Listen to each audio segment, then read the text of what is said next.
ዲጂታል ማርኬቲንግ እስካሁን ድረስ ዲጂታል ማርኬቲንግን እየተጠቀማችሁ ምርት አገልግሎቶቻችሁ ራሳችሁን ያስተዋውቃችሁ ካልሆነ ተሸውዳችኋል። ብዙ ደንበኞቻችሁን እያጣችሁ ነው ያላችሁ። ስለዚህ ዲጂታል ማርኬቲንግ በቀላሉ ለመረዳት ያክል ዲጂታል ማርኬቲንግ ማለት ትራዲሽናል ያውን በቴሌቪዥን በሬዲዮ በጋዜጣ እስካሁን ድረስ ስንሄድባቸው የነበሩትን ራሶቻችንን ስናስተዋውቅበት ድርጅት ምርቶቻቸው ሲያስተዋውቁበት ከነበረው መንገድ ዲጂታሊ ደግሞ ዲጂታል ዲቫይስ እና ቴክኖሎጂዎችን በመጠቀም ማስተዋወቅ የሚችሉበትን መንገድ የሚያመቻችልን ሲስተም ነው ብለን መውሰድ እንችላለን።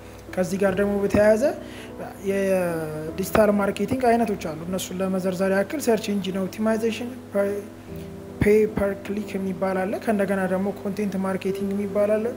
ከእንደገና ደግሞ ሌላ ደግሞ ሶሻል ሚዲያ በጣም ዋይድሊ የሚታወቀው እነዚህን ከዛ በኋላ ደግሞ ኢሜል ማርኬቲንግ ብዙ አሉ ከዚህ ስር የተያዙ። ነገር ግን በዋነኝነት ዋይድሊ የሚታወቁትን የተወሰነ ፒክ አድርጌ ብቻ ለማሳየት ለሞክር።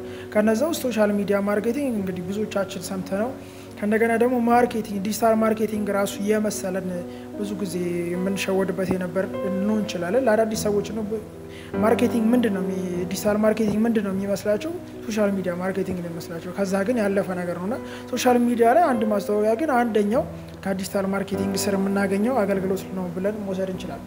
ዲጂታል ማርኬቲንግን በመጠቀም በሶሻል ሚዲያ በፌስቡክ በቲክቶክ በተለያየ ሶሻል ሚዲያ ከኛ ምርትና አገልግሎት ጋር ኦዲየንሶቻችን የቱ ጋር እንደሚገኙ ሞር በማወቅና በመረዳት በእነዚህ አይነት ነገሮችን ማስተዋወቅ እንችላለን። ኢንጌጅመንታችንን መጨመር እንችላለን። ሴልሶቻችንን ማሳደግ እንችላለን። ይሄ በጣም ሊጠቅመን የሚችል ነገር ነው። ከዛ ደግሞ ውጭ ዓለም ላይ በተለይ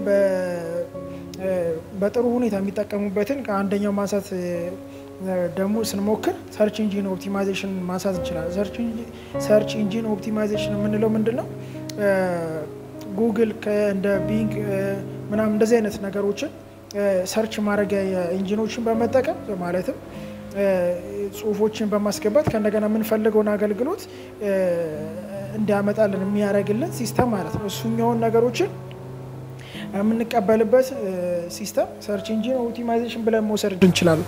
ምርትና አገልግሎቶቻችንን ወደ ዲጂታል ሲስተም ስናወጣ ሲስተሙ ግን እኛን ከሌሎች በተሻለ ተመራጭ አድርጎ እኛን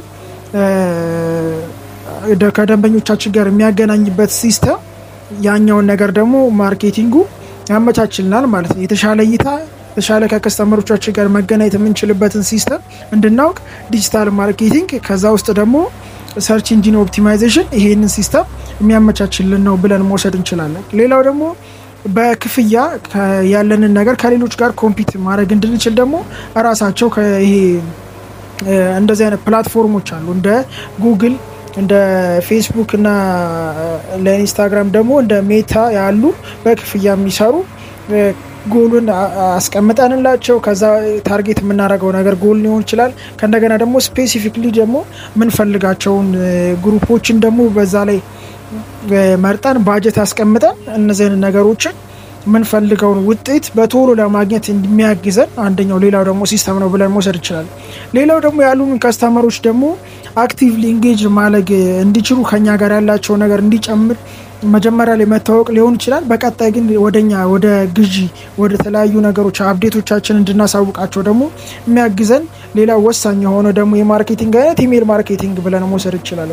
በኢሜል ማርኬቲንግ አንዳንድ ሰብስክሪፕሽኖች ሰዎች በሚያደርጉበት ሰዓት ፎርሞችን በሚሞሉበት ሰዓት ስለኛ ሞር አፕዴቶችን እንዲያገኙ የሚያመቻችልን ሲስተም ነው ብለን መውሰድ እንችላለን። ሌላው ደግሞ ከዚህ ጋር ደግሞ ሌላ ደግሞ ልጠቅሰው የምንችለው ነገር ምን ማንሳት እንችላለን? ኮንቴንት ማርኬቲንግ።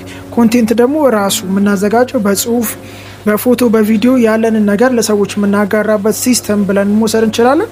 ይህንን ደግሞ ሲስተም ዲጂታል ማርኬቲንግ ደግሞ ለነዚህ ነገሮችን ያመቻችልናል።